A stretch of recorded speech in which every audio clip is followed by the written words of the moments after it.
प्रश्नांची उत्तरं सविस्तर मिळतील, महाराष्ट्राला दिशा मिळेल, मराठी माणसाला काय करायचं याच्या बाबतीतल्या सगळ्या ज्या काही गोष्टी आहेत ते तुम्हाला यातून मिळेल. कोणाला आता काय प्रचार करायचा आहे तो करू द्या, ह्या सगळ्यांना बोलावं लागतंय हेच आमच्यासाठी मोठी गोष्ट आहे. या दोन भाऊ एकत्र आल्याचा इम्पॅक्ट हा संपूर्ण महाराष्ट्रावर पडलेला आहे. आज आम्ही जिथे जातोय तिथे लोक आनंदी आहेत, उत्साही आहेत.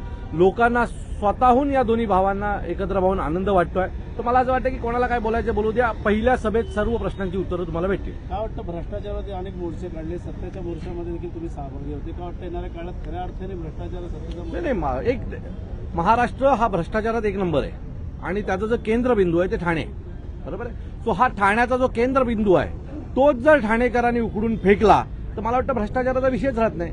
आणि येणाऱ्या निवडणुकीला शिवसेना, महाराष्ट्र नवनिर्माण सेना, राष्ट्रवादी काँग्रेस आणि काँग्रेस आमची जी टीम आहे ती हे काम केल्याशिवाय राहणार नाही. ठाणेकरांना आम्ही पटवून देऊ की कशा प्रकारे भ्रष्टाचार झालेला आहे आणि हा भ्रष्टाचार जर आपण फेकला नाही तर ठाण्याचंही नाव बदनाम होतंय आणि आमचं नुकसानही होतंय. बालेकिल्ला समजला जातो कोणाचा, शिंदे यांचा, कसा काय होऊ शकतो बालेकिल्ला? 2017 साली त्यांनी ज्या पद्धतीने निवडणुका लढवल्या आणि मी परत सांगतो, बालेकिल्ला तुम्ही कशावर मोजता? आलेल्या नगरसेवकांवर की चोरलेल्या नगरसेवकांवर? आता जेवढे घेऊन गेलेत ते चोरलेले आहेत. आता चोरलेल्या नगरसेवकांना घेऊन तुम्ही जर बालेकिल्ला म्हणत असाल तर हे ठाण्याचं दुर्भाग्य आहे. येणाऱ्या काळात मशाल आणि इंजिन कशा प्रकारे, मशाल इंजिन येत्या 16 तारखेला तुम्हाला पाहायला मिळेल की ठाणे महानगरपालिकेच्या सत्तेकडे वाटचाल करेल. मशाल, इंजिन, तुतारी सगळेच असतील, पण ठाणे महानगरपालिकेच्या त्या पायऱ्यांवर आमचे नगरसेवक तुम्हाला बसलेले दिसतील. फॉर्म्युला ठरला का? माझं या बाबतीत असं मत आहे की आमचं सगळं ठरलेलं आहे, आमचं सगळं झालेलं आहे आणि आम्ही आता एकत्र प्रचार देखील सुरू केलेला आहे. त्यामुळे आता काही उरलेलं नाही आहे. तुम्हाला येत्या 2-3 दिवसात आमच्या ज्यावेळेला फॉर्म भरायला सुरू होतील त्यावेळेला बाकीची माहिती मिळेल. एकनाथ शिंदेच्या शिवसेना शह देणार का भाजपला या ठिकाणी? कशा अहो, सगळ्यांना शह देणार. एक भारतीय जनता पक्ष आणि एकनाथ शिंदेचा शिंदे गट यांनी एकत्र लढावं पहिलं नीट. हा, आम्ही तर एकत्र मनापासून आलेलो, जे होईल ते आमच्या दोघांचं एकत्र होईल, बरोबर आहे. पहिलं या दोघांनी ठरवावं की कोणाचं कोण काम करणार आहे. मला वाटत नाही दोघं एकमेकांचं कामं करतील. खऱ्या अर्थाने हिंदुत्व कोणाकडे? आमच्याकडे.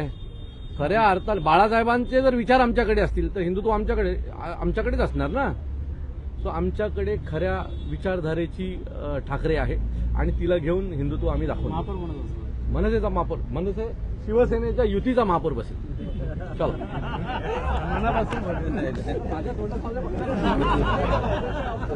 आपण पाहिलं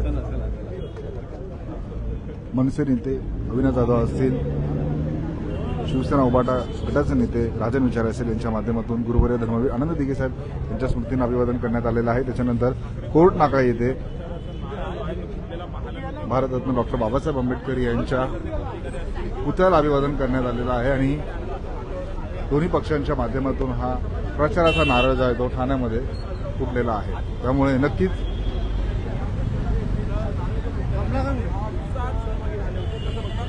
खूप छान वाटतंय. आम्ही गेली 20 वर्षाची आतुरतेने वाट पाहत होतो त्या सोनेरी क्षणाची. तो सोनेरी क्षण काल आला. आम्ही सगळे एकत्र काम, मी पूर्वाश्रमीचा शाखा प्रमुख आहे, मी पण दिघे साहेबांचा सच्चा कार्यकर्ता आहे. आज सगळे जुने सहकारी मिळून आम्ही जे काम करतोय एक वेगळा अनुभव आहे, एक वेगळाच आनंद आहे, एक वेगळाच उत्साह आहे आणि या उत्साहातच आम्ही काम करणार आहे. एकी झाल्यामुळे ठाणे शहरात ताकद वाढलेली 100% ताकद वाढली, डबल झाली ताकद. दोन्ही आक्रमक जे कार्यकर्ते आहेत एकत्र काम करणार आहेत ते तुम्हाला भविष्यात दिसेल. दोन्ही आक्रमक कार्यकर्ते कसे भेटतात ते समोरच्यांना. मेसेज असेल ठाणे वेगोच्या माध्यमातून काय मतदारांना मेसेज करा? मतदारांना माझी विनंती आहे की मराठी माणूस, इतर भाषिक सगळ्यांना माझी विनंती आहे, महाराष्ट्राचा बिहार झालाय, आता तरी लक्ष द्या. ह्या महाराष्ट्राला, ह्या मुंबईला, ह्या ठाण्याला हे भ्रष्टाचार मुक्त करायचं असेल तर ह्या दोन बंधूंच्या मागे सगळ्यांनी उभं राहावं. आम्ही तुम्हाला नक्कीच ठाण्यामध्ये काहीतरी वेगळं करून दाखवू. नक्कीच तुम्हाला ठाण्यामध्ये आम्ही काहीतरी वेगळं करून दाखवू असं रवींद्र मोरे यांनी सांगितलेलं आहे आणि दोन्ही कार्यकर्ते एकत्र आल्यामुळे बळ वाढल्याचं त्यांनी